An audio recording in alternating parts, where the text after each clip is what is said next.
सीसामऊ का चुनाव कई मायनों में दिलचस्प है। सभी पार्टियां हर मतदाता के पास पहुंच रही हैं और सीसामऊ में सिख मतदाताओं की भी तादाद अच्छी खासी है। इस बार मुख्यमंत्री योगी आदित्यनाथ ने खास फोकस किया है और बीजेपी के तो कई नेता लगातार आ रहे हैं। इरफान सोलंकी का भी गढ़ रहा है, प्रभाव रहा है। यहाँ पर सिख मतदाता इस बार किसे वोट करेंगे, ये बड़ा अहम सवाल है।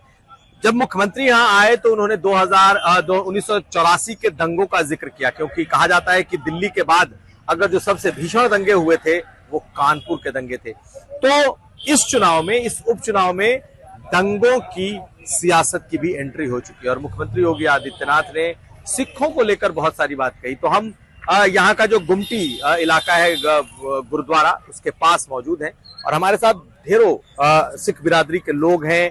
हम इनसे भी समझते हैं कि यहाँ की जो सियासी हालत है वो क्या है, लोग इस बार क्या सोच रहे हैं। क्या नाम है आपका? मेरा नाम सरदार नीतू सिंह, प्रधान सेवक गुरुद्वारा कमेटियों से जुड़ा हुआ हूँ। और कल यहाँ पे 15 तारीख को श्री गुरु नानक देव जी का प्रकाश उत्सव है, तो हर क्षेत्र से आज सेवा के लिए लोग लगे हुए हैं। कल 2 लाख आदमी यहाँ पे लंगर भी छकेगा, तो आज सब लोग आए हैं और खास करके ये सीसामऊ क्षेत्र से जो संबंधित हैं हमारे साथ सब जुड़े हुए हैं। ये बताइए कि अब तो चुनाव का वक्त आ गया है, कुछ दिन में चुनाव पीक पे है, 20 को चुनाव होंगे जी। मुख्यमंत्री भी यहाँ आए थे, इरफान सोलंकी भी आते रहे होंगे अपने वक्त में, उनकी पत्नी भी चुनाव प्रचार कर रही हैं। क्या है इस बार मूड लोगों का? ऐसा था कि इरफान सोलंकी के जो पिताजी थे बहुत परोपकारी रहे और आम आदमी के लिए हमेशा रहते थे। उस चीज को लेकर जब परिवार की विरासत उनको मिली तो उनके 5-6 भाई थे, वो अपने आप को सब विधायक समझने लगे।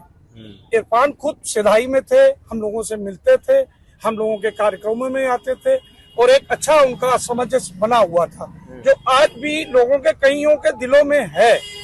परंतु उनके भाइयों की वजह से या उनकी कोई नीति, कहते ना जब आदमी सत्ता में आता है तो कौन से कदम कब उठा ले, और वो कदम उनके लिए घातक सिद्ध हो गए। जो आज उस परिवार पे कहर टूटा है तो उनके अपने कारणों के कारण है।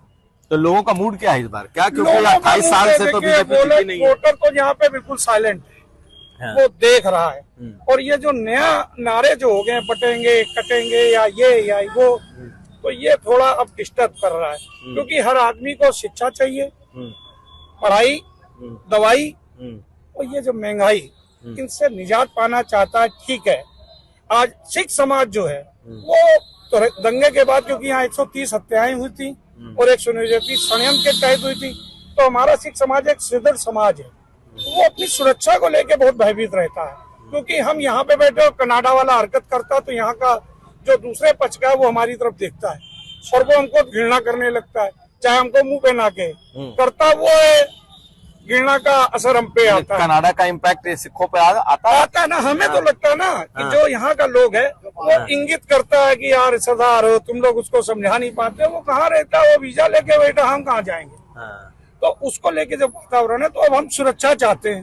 तो ये 7 साल से 8 साल से जब ये योगी सरकारें आई तो इन्होंने जहाँ हमारे गुरुओं को सम्मान दिया, हमारे इतिहास को जोड़ा, और जो बाबर या औरंगजेब या जहांगीरों ने हमारे गुरुओं के साथ जुल्म किए थे उनको ज्यादा तवज्जो दिया गया, तो उसको खत्म करते हुए 4 साहिबजादे, गुरु तेग बहादुर जी का शहीदी और ये सब जो मनाया, इससे सिख समाज प्रभावित है और उसका झुकाव भाजपा की तरफ भी बढ़ा। बाकी सिख समाज सर्वमान समाज है। यहाँ हमारे गुरुद्वारे में हर एक को, चाहे वो शूद्र हो, चाहे वैश्य हो, चाहे ब्राह्मण हो, उन सबका सम्मान है। जो भी आएगा मत्था टेक के जाएगा, अरदास करेगा, उसको आप कह रहे हैं कि बीजेपी की तरफ बढ़ा है, पहले क्या कुछ नाराजगी ज्यादा थी? किसान आंदोलन के वक्त से नाराजगी रही होगी? नहीं, किसान आंदोलन देखिए एक समस्या पंजाब की है, तो उसको लेके सिंपैथी तो देखिए हर जात बिरादरी को, हिंदुस्तान में एक प्रथा चल गई है, पर उसको लेके हम लोग ज्यादा वो नहीं है, वो उनका मसला है। अगर हम कहेंगे भी तो ना सुनेंगे ना समझेंगे, तो वो ऊंचे लोगों का काम है, वो करते रहेंगे। ठीक है, क्या शुभ नाम है आपका? मैं डॉक्टर मनप्रीत सिंह। मनप्रीत जी, क्या है इस बार का माहौल चुनाव का, क्योंकि अब तो इलेक्शन 20 को होने हैं? देखिए, जैसे अभी आपको नीतू सिंह जी ने बताया कि वोटर साइलेंट है, क्योंकि बहुत ज्यादा फ्रंट पे नहीं आना चाहता है। लेकिन जहाँ तक झुकाव का मामला है, 2-4 बातें हैं जो हमको सिख समाज को प्रभावित कर रही हैं। सबसे पहली बात, गुरु तेग बहादुर साहब की शहादत बहुत लिमिटेड हमारे समाज तक सीमित थी, आज पूरा विश्व उसको मना रहा है। 4 साहिबजादे वीर बाल दिवस के रूप में इसकी शुरुआत हम लोगों ने 2018 से कानपुर शहर में ही की और 2019 में माननीय मुख्यमंत्री आदित्यनाथ योगी जी ने, जब हम लोग अयोध्या के लिए जा रहे थे तो उन्होंने अपने घर में इस हमारी यात्रा को बुलाया, गुरु साहब का प्रकाश किया और तब से निरंतर 4 साहिबजादों की जो शहादत होती है, जो दिवस होता है 22 से लेकर 28 दिसंबर तक, जब 4 साहिबजादों को शहादत मिली थी, शहीद किया गया था, पिछले लगातार 20 से लेकर आज तक हर वर्ष वो अपने घर में कीर्तन समागम करते हैं और बहुत ही हम लोग के लिए बड़ी बात ये होती है और गर्व का विषय भी होता है कि योगी जी स्वयं गुरु साहब का जो स्वरूप है उसको अपने शीश पर रख के उसकी सेवा करते हुए इसका स्वागत करते हैं, तो ये हम लोगों को प्रभावित करता है। बहुत सी बातें अगर देखा जाए तो देश के लिए जो एक सुरक्षा की भावना, पहले अक्सर आप देखते होंगे पाकिस्तान में हर नौजवान हाथ में पत्थर ले घूमता था, आज नौजवानों के हाथों में किताबें हैं। यहाँ से लोग कश्मीर नहीं जाना चाहते थे, आज सबसे, अगर मैंने पिछले भी कुछ पढ़ा है कि 4थे नंबर पर शायद आ गया है कश्मीर, जहाँ पर बाहर से और यहाँ से टूरिस्ट गए हैं। और तो ये जो राष्ट्रीय मुद्दे हैं ये भी इस चुनाव को प्रभावित कर रहे हैं। हर चीज देखिए कहीं ना कहीं से, देखिए चुनाव लोकल जरूर है, यहाँ की भावना प्रभावित होगी क्योंकि यहाँ पे कनाडा से लेकर के कश्मीर तक और उसको रद्द कर देते हैं। कनाडा को तो हम लोग मूर्ख समझो, कुछ की कोई वैल्यू नहीं। पहली बात वो सिख ही नहीं है, मैं अपने लफ्जों में कह सकता हूँ वो सिख ही नहीं है। जिसने अपने केशों का कत्ल कर दिया, उसने केश कत्ल किए हुए, दाढ़ी कत्ल की हुई है, तो सिख कहाँ से है? वो सिर्फ क्या है, कहाँ का बिका हुआ है, किसके हाथों पे खेल रहा है, ये भगवान जाने, ईश्वर जाने। जिसने अपने गुरु साहब की बात को ही नहीं माना। हम सिख कब हुए? जब गुरु साहब के 5 आदेश हुए कि हमने सबसे पहले उन आदेश की केश रखना है। जब हमारे पास केश ही नहीं तो सिख का आएगा। वो तो सिर्फ हम लोग की ऐसी गंदी भावना या हमारी कुछ और बातों को भड़काने का प्रयास कर रहा है कि हिंदुस्तान में डिस्टर्बेंस क्रिएट हो। तो आपको लगता है कि ये सब ऐसे मुद्दे हैं जिसके आधार पर इस शीशा मऊ की वोटिंग पर भी असर पड़ेगा? तो ये मुद्दा हम लोग इसको नगण्य मानते हैं, एटलीस्ट ये मुद्दा तो नगण्य है, इसको कोई मानते। यहाँ का मुद्दा थोड़ा सा प्रभावशील ये है कि थोड़ा सा देखिए, आप ये भी मानिए कि चेंज हर आदमी चाहता है, काफी समय से चल रहा है, 28 साल से ये है, तो आदमी चेंज भी चाहता है और ये देखना चाह रहा है कि क्या आगे विकास हो सकता है। मतलब बदलाव के लिए भी लोग यहाँ वोट कर सकते हैं। बदलाव के लिए वोट कर सकते हैं, ऐसा मेरा मानना है। ठीक। और जो लग रहा है कि जिस तरीके से लोगों का सुझाव झुकाव चल रहा है, तो मुझे लगता है कि बदलाव आ भी सकता है। आ सकता है। क्या शुभ नाम है? क्या शुभ नाम? मेरा नाम जयदीप सिंह है। आपको क्या लगता है कि ये जो चुनाव है यहाँ पे शीशा मऊ का, इसमें क्या चेंज के लिए वोट हो सकता है? हाँ, हो सकता है, कोई बड़ी बात नहीं है। चेंजेस आने भी चाहिए। जरूरी नहीं कि एक ही पार्टी हर बार हमेशा चलती रहे, ताकि जो जनता का प्रभाव होगा, आने वाले 20 तारीख को वोटिंग होगी, उससे पता चलेगा जनता किसको वोट दे रही है। तो इरफान सोलंकी के जेल जाने से उसका कोई इमोशनल इम्पैक्ट नहीं है लोगों को? बाकी उम्मीद है कि बीजेपी के आने की उम्मीद है ज्यादा, बीजेपी की जीत। आपको क्या लगता है? मेरे भाइयों ने जो कहा वो ठीक कहा कि 20 तारीख को सब कुछ जो पता है लगेगा जब वोटर अपना क्या नाम है वोट डालेगा, इसके बाद ही जो पता लगेगा। सर क्या नाम है आपका? मेरा गुरमीत सिंह यही।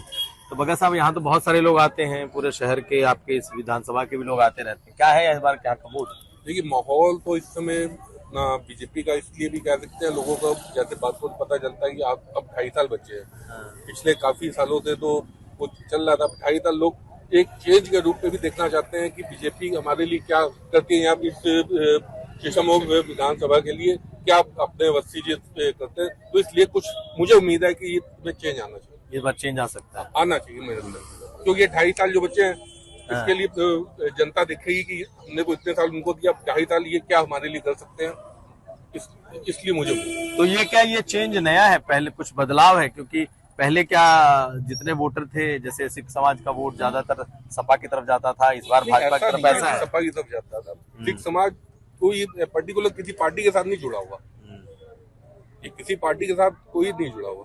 ये है कि कुछ लोग बीजेपी के साथ थे, कुछ सपा के साथ थे, लेकिन इस बार मैं एक ओवरऑल शीशा का जो समझ रहा हूँ माहौल, उस हिसाब से कुछ ऐसा मुझे महसूस हो रहा है कि 2.5 साल के लिए लोग चाहते हैं कि किसी को विकास के लिए उत्तर प्रदेश की सरकार है तो जरूर विकास होगा। और हर आदमी चाहता है कि मेरे घर के बाहर की नाली भी साफ रहे, प्रकाश व्यवस्था है, तो प्रदेश सरकार जरूर इस पे ध्यान देगी। इसलिए कोशिश यही हो रही है कि किसी तरीके से प्रत्याशी कोई जो आया है, और इसके लिए योगी जी जैसे खुद मेहनत कर रहे हैं। और सबसे बड़ी बात है, ये जो 9 सीटों का चुनाव हो रहा है, हम नहीं समझे कोई प्रत्याशी लड़ रहा, बल्कि योगी जी खुद चुनाव लड़ रहे हैं। आप भी कुछ कहना चाहेंगे? आप चलिए, तो बहुत सारे लोग आप क्या देखते हैं? क्या नाम है? जय सिंह नामदेव नाम हमारा। हाँ। हमारा ये दर्जी समाज जो है, जो भी किस तरफ का माहौल है? मैं भारतीय जनता पार्टी का मंडल अध्यक्ष। अच्छा, आप कार्यकर्ता ही हैं?